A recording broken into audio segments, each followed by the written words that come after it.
விருப்பமானதை செய்யுங்கள். எதை செய்தாலும் இஷ்டத்தோட செய்யுங்க, விருப்பத்தோட செய்யுங்க. விருப்பத்தோடு செய்தால்தான் வாழ்க்கையில் பல விஷயங்களை சாதிக்க முடியும். நான் 2000 சொன்னேன், ஆக்சுவலா 20,000 அது.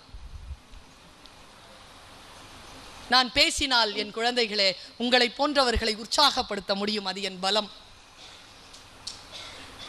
என்னை போன்றவர்கள் பேசினால் தான் நீங்கள் உற்சாகப்படுவீர்கள் என்றால் அது உங்கள் பலவீனம். யார் பேசினாலும் யார் பேசாவிட்டாலும் என் இலக்கை நான் அடைவேன் என்று நீங்கள் சொல்ல வேண்டும்.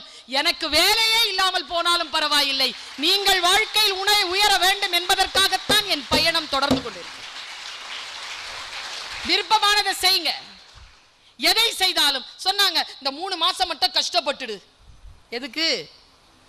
அப்புறமா ஒரு 25-30 வருஷம் ஜாலியா இருக்கலாம். 25 வருஷம் 30 வருஷம் ஜாலியா இருக்க போறேன், அதுக்கு ஏன் கஷ்டப்பட்டு படிக்கணும்? இஷ்டப்பட்டு படிச்சுட்டு போறேன், இஷ்டப்படுறேன். இந்த வாய்ப்பு தானே என்னை அடுத்த லெவலுக்கு உயர்த்தது.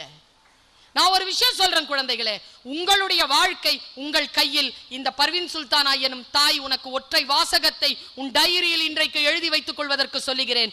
The only person under the sky will help you is you. நீதான் உன்னை காப்பாற்ற முடியும், வேறு யாராலும் காப்பாற்ற முடியாது.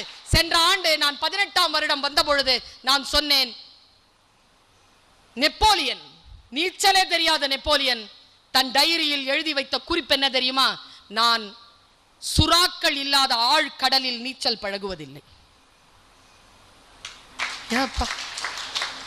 நீச்சல் தெரியாதுங்க. நீச்சல் எங்க பழகுவானா? கடல்ல, அதுவும் ஆழ்கடல்ல. எங்க நிறைய சொரா மீன் இருக்கோ அங்கதான் நீச்சலே பழகுவேன் நான் பாருங்க.